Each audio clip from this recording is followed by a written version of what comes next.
Bonjour à tous, bienvenue dans cette quatrième et dernière partie. Alors il n'y aura plus grand chose à faire, on va devoir travailler sur le volume ainsi que sur le bouton qui permet d'avancer ou de reculer la musique.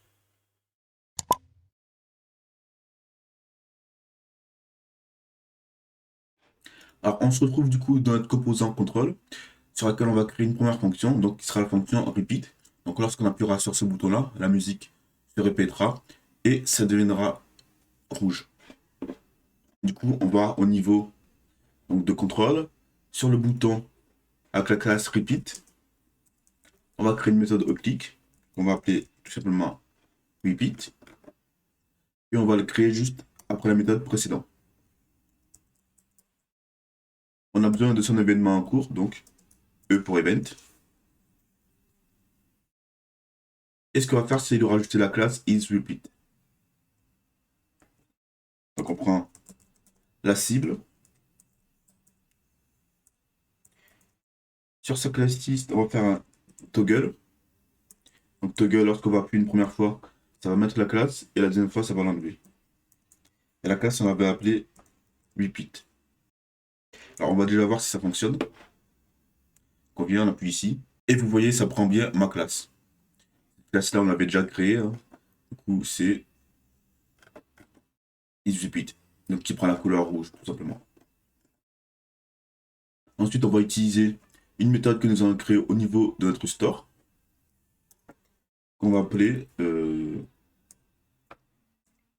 set is repeat, qui ne prend absolument rien en paramètre. On ne va pas oublier de l'inclure dans nos mutations ici.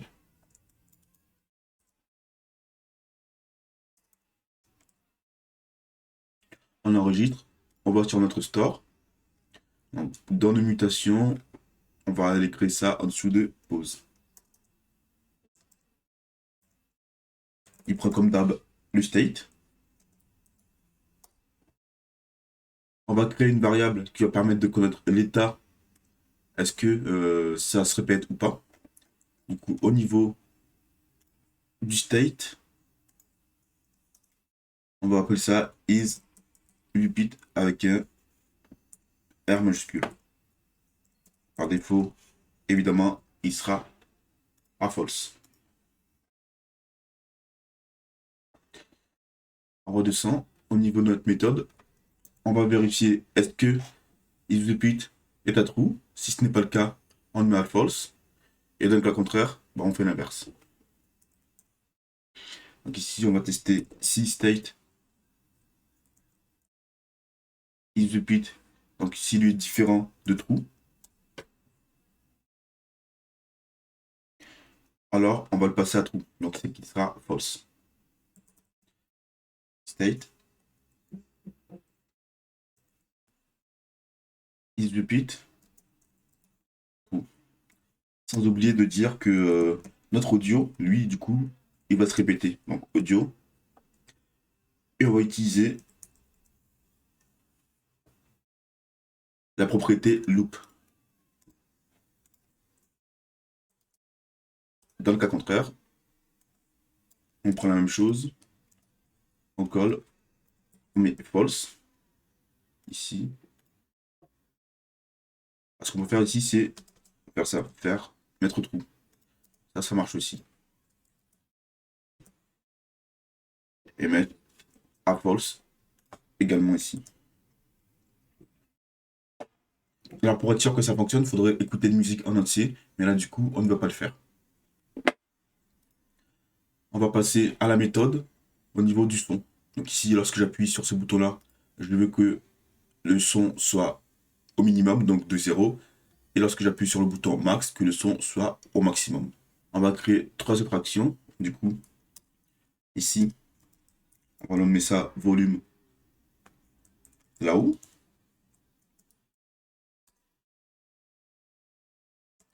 On va du coup ici sélectionner notre bouton de volume.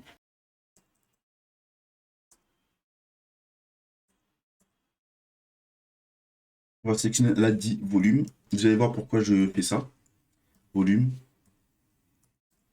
et on va lui donner la valeur 0. Donc du coup, ici, notre volume, c'est le range, ici. Donc, lorsqu'on appuie sur le bouton F à volume, donc ici, au clic, qu'on appelle notre fonction volume là-haut, ce qu'il fait, c'est qu'il va mettre la valeur de notre volume à 0. Donc ici, on va tout de suite lui dire au clic, j'appelle la méthode volume up.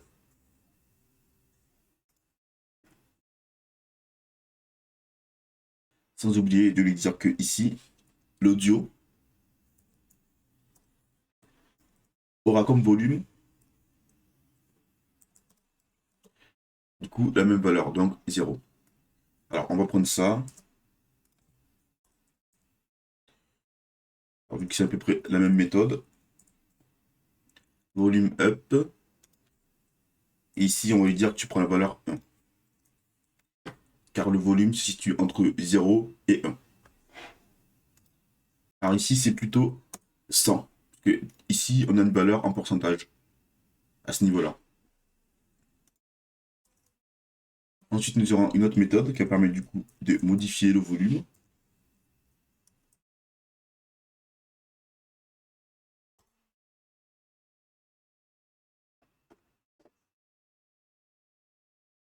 Qu'on va activer ici grâce à la fonction change. Lorsque ça changera de valeur, ça appellera ma fonction.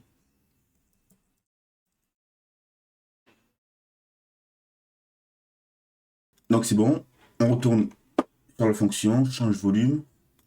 Ici, on a besoin de l'événement en cours. Et ce qu'on va faire, c'est dire vis audio, le nouveau volume est égal à l'événement, donc à la cible de l'événement. Donc la valeur, on va diviser cette valeur-là par 100. Pourquoi par 100? Parce que on a une valeur ici qui est en pourcentage, et le son, lui, va de 0 à 1. Et là, on valide tout ça. On va mettre encore la musique. Donc vous voyez bien qu'ici, ça fonctionne bien.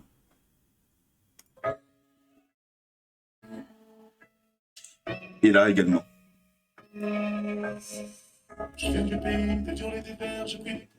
Maintenant, il nous reste un morceau et non des moindres. C'est faire varier le temps ici. Donc, on veut que lorsque la musique se joue, le curseur avance au fur et à mesure. Et on veut pouvoir également, lorsque on sélectionne un endroit en particulier, que la musique aille à cet endroit-là. Du coup, on va créer une méthode. On va appeler change track, parce que je n'ai pas d'idée. Ici, on a besoin de l'événement en cours, du coup, ici, E.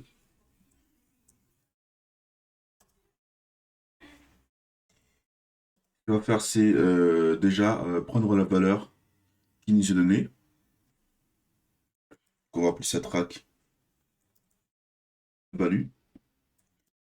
On va lui dire que c'est égal à la cible.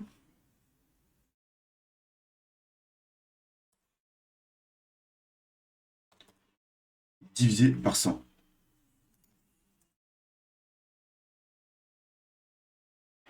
Car ici, on a toujours une valeur qui est égale à 100%. Donc ici, cette fonction-là, on va l'exécuter au niveau du trackbar, donc de notre bouton range ici.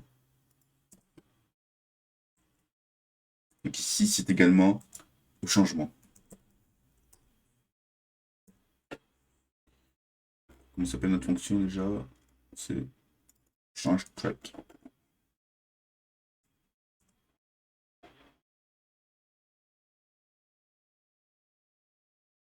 Merci, je me suis trompé de bouton. Du coup, on divise cette valeur par 100, car ici, on a de 0 à 100%. Ici, si on fait un console log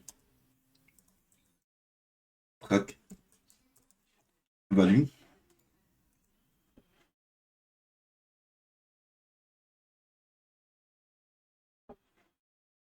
ici, on avance au fur et à mesure, et qu'ici, j'ai le pourcentage. Ici, j'ai le pourcentage, mais qui a été du coup divisé par 100. Donc si je vais jusqu'au bout, ici, j'ai donc soit 100%. Et pour avoir cette valeur par rapport à la durée de la musique, on va multiplier ça par justement la durée totale de la musique. Donc 10 audio. Et du coup, ici, j'ai la position, mais en secondes, de la musique. Donc ici, si je vais jusqu'au bout, ici, si vous faites la conversion de 207 secondes en minutes, vous retrouverez à peu près cette valeur-là. Et du coup, on va se servir de cette valeur-là pour lui dire que bah, maintenant, tu reprends à tel endroit. Du coup, 10 audio, current time, donc le temps de maintenant, et là, clock value. Alors ici, on ne veut pas tous les chiffres après la virgule. Du coup, on va choisir seulement deux chiffres.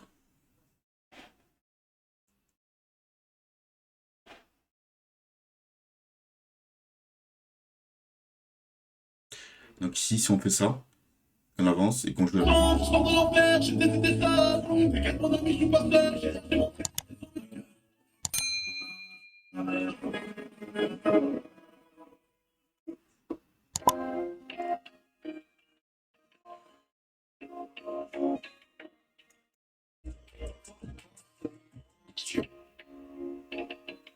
Donc là, vous pouvez constater que ça fonctionne.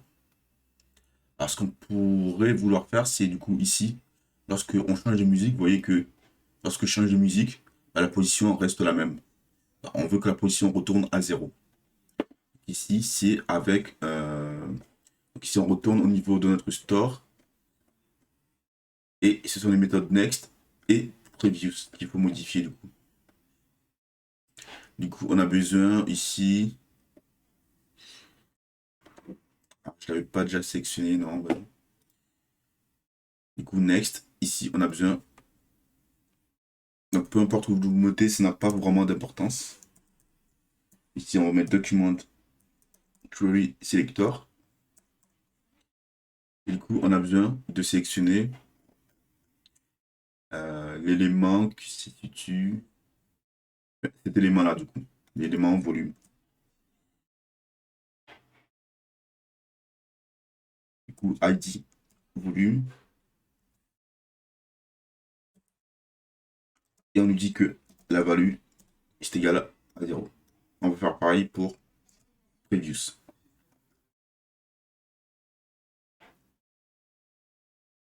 Alors, ce qu'on va faire, c'est plutôt... Ouais, non, la position n'a pas vraiment d'importance. On va avancer ça.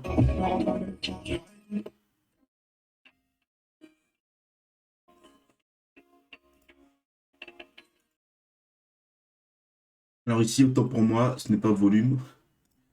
Ici, c'est celui qui a l'ID trackbar range dans trackbar. Donc ici,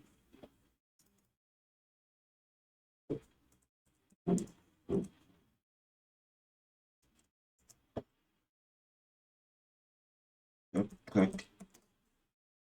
trackbar avec l'ID trackbar range. Ici, je copie et je colle. Donc dans les deux méthodes, hein, previous et next. Et là, du coup, ça devrait fonctionner.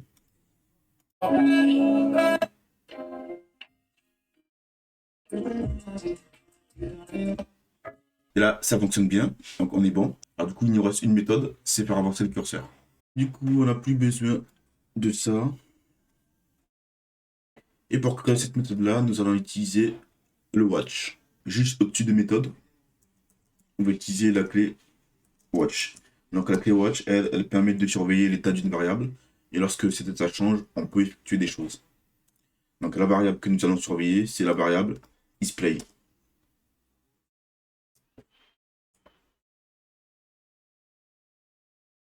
Display, on a inclus au niveau de nos getters, donc display, qui nous renvoie est-ce que la musique est en train de se jouer ou pas. Donc si la musique ne se joue pas, bah, ça ne sert à rien de faire avancer le curseur, ce qui est logique.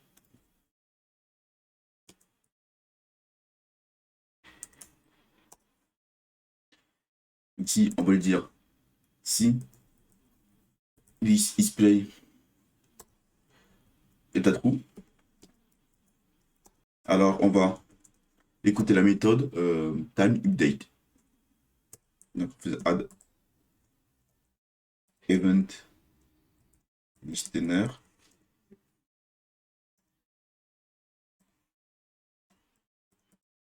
Alors, cette méthode-là, c'est une méthode de base qui existe. En gros, lorsque le temps de la musique varie, donc typiquement lorsqu'on va jouer la musique, bah, le temps il va varier. Donc, il va aller de 0 au temps maximum de la durée de la musique. Et du coup, cette fonction-là permet de le capturer.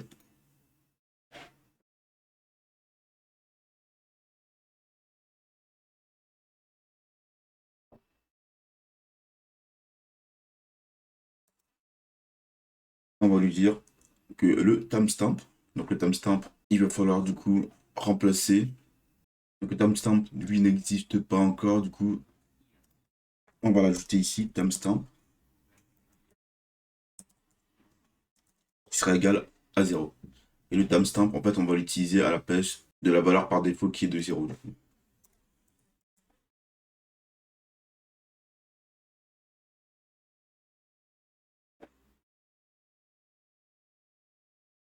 Du coup, le timestamp, du coup, ici, on va un petit peu faire, en fait, on va du coup ici un petit peu faire l'inverse. Du coup, on a besoin de savoir la position actuelle de la musique. Current time, et on va diviser ça par la durée totale.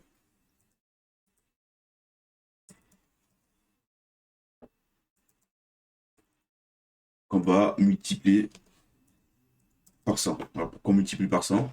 Parce que ici, la valeur c'est de 0 à 1. Donc ça permet de savoir où est-ce qu'on en est. Et ça permet d'avoir une valeur en pourcentage. Qu'on va fixer à deux valeurs après la virgule. Donc ici, 2. On va tester ça.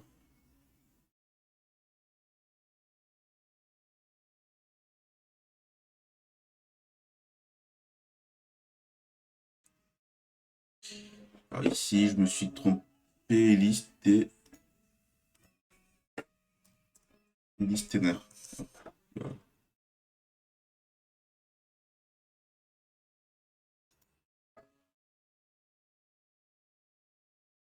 Et là, comme vous pouvez le constater, ça fonctionne bien.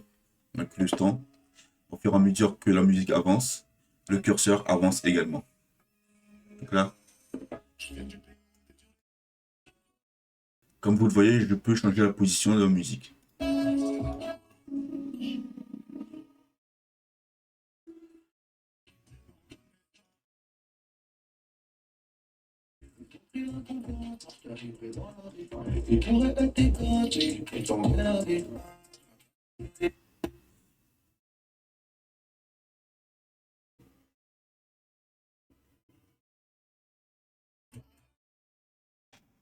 Donc là, ça fonctionne. Alors, en fait, il nous restait une fonction à faire que j'avais complètement oublié. C'est lorsque la musique est terminée, on veut qu'il joue automatiquement la musique suivante. Donc ici, si je mets le curseur tout debout,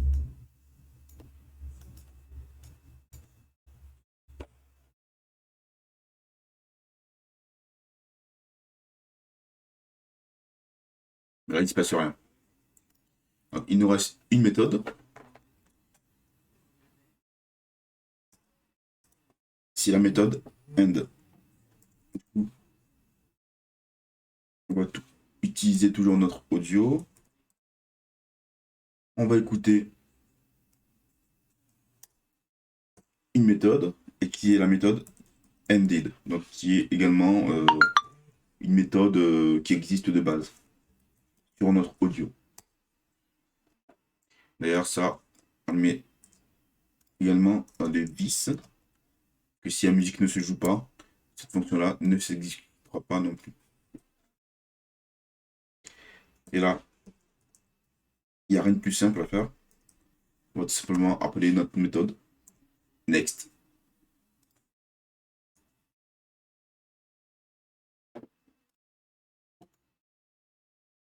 On va tester ça tout de suite.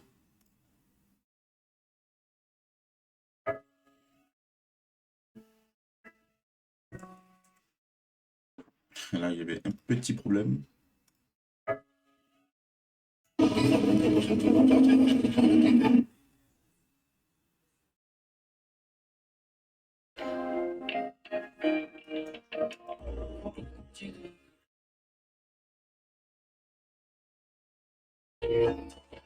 Et là, vous voyez que ça fonctionne.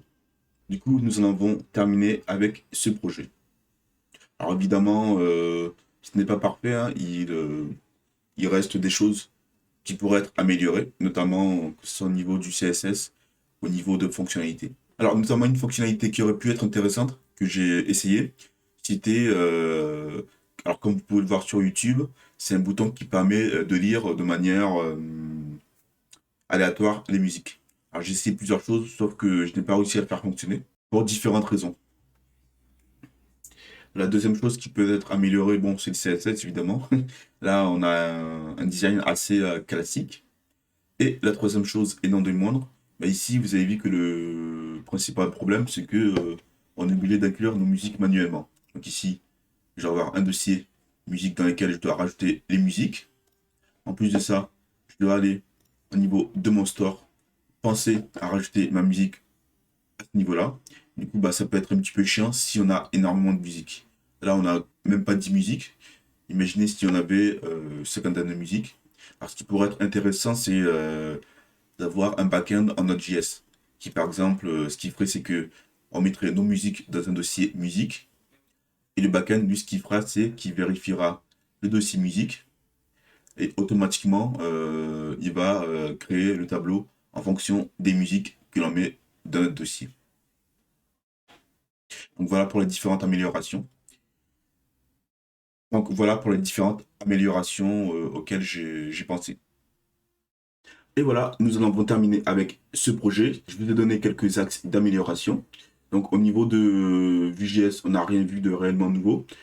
On a vu la partie Vuex, donc la Vuex qui permet de faire communiquer les composants entre elles. Donc à vraiment utiliser lorsqu'on a plusieurs composants, je dirais minimum 3. Donc lorsqu'on veut que tous ces composants-là communiquent les uns avec les autres. On a vu comme première approche l'utilisation de this store.commit.getters.machin, donc qui est une approche un petit peu chiante lorsqu'on a plusieurs mutations et plusieurs getters. Ensuite, on a vu comme deuxième approche l'utilisation de mapGetters ainsi que de map mutation qui permet du coup de mapper nos getters ainsi que nos mutations. Donc qui permet d'utiliser plus facilement nos mutations ainsi que nos getters dans Vuex. Donc j'espère que ce projet vous a plu et je vous donne rendez-vous dans un futur projet.